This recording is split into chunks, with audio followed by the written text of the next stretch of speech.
23 juin, 21h14, elle vient de claquer la porte. Et cette porte devient l'écran de mes souvenirs qui avec elle s'emportent. Figé dans ma colère, blessé dans mes repères, je ressasse sans cesse nos disputes avec toujours plus de tristesse. Tant de reproches, je voulais être riche sans m'apercevoir quel était mon trésor.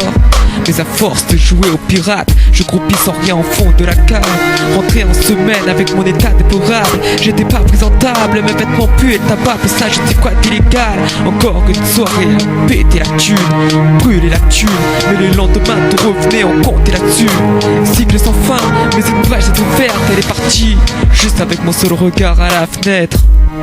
Mon regard est aujourd'hui vers l'est, le sien vers l'ouest. Comment imaginer que ma connerie aurait pu faire autant de prouesses? Elle s'est dévêtie de mon amour comme on enlève une veste.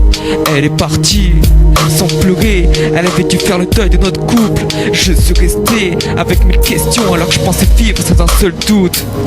Où est-ce que je pensais aller en suivant mes alliés à délirer dans les parkings déchirés au risque de se faire embarquer? Au final, me voilà la tête dans les mains, lire ces lettres qu'elle m'avait jadis glissées dans ma boîte discrètement. Ce que j'aimais chez elle, de rien, elle chavirait mon cœur, en renversant le sien. À chaque fois que je me penchais sur elle en lui disant je t'aime avec mon haleine de chien. Pourtant elle aimait me faire plaisir, me servir à mes plats préférés à table. Moi j'aimais lui dire que je rentrais dans la minute, mais il fallait bien 4 heures sans mal. Train de vie bancale, elle restera à l'écart quand mes potes se ramenaient avec une bouteille de vodka.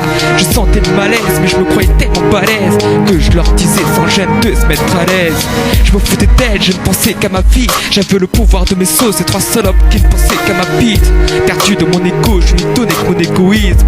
Elle encaissait, ne demandant en retour qu'un petit peu de romantisme, comme à l'époque où j'avais su la charmer avec des notes de yeux doux et quelques mots propres. Même un peu timide sur les bords, elle se jouait de ma maladresse, mais elle émanait-elle une telle tendresse que j'avais du mal au vu de ma tête à cacher mon intérêt.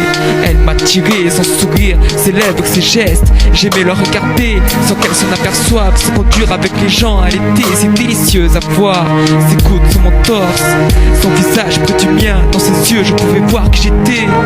Avoir son corps dans mes bras, c'était comme sentir une brise légère en plein été. Mon regard est aujourd'hui vers l'est, le sien vers l'ouest. Comment imaginer que ma connerie aurait pu faire autant de prouesses? Elle s'est dévêtie de mon amour comme on enlève une veste. Elle est partie sans pleurer, elle avait dû faire le deuil de notre couple. Je suis resté avec mille questions alors que je pensais vivre sans un seul doute. Autant les souvenirs m'effadent, autant la réalité m'aspire. Je me noie dans mon lit et au milieu ne coule pas une rivière, mais un fleuve de whisky. Mes yeux me brûlent, mes larmes sont du feu. Chaque goutte qui tombe incendie ces photos maudites de nous deux. Accroupi contre le mur, je respire mal. Fixé le sol, le regard trouble, il n'y a pas pire que cet aspect calme. Plongé dans ses vêtements, son parfum emprisonne mon âme. Il m'a fallu cet état pour que je comprenne ma conduite à vivre de petits délits. Je n'étais pas un voyou, juste un homme ordinaire en fuite.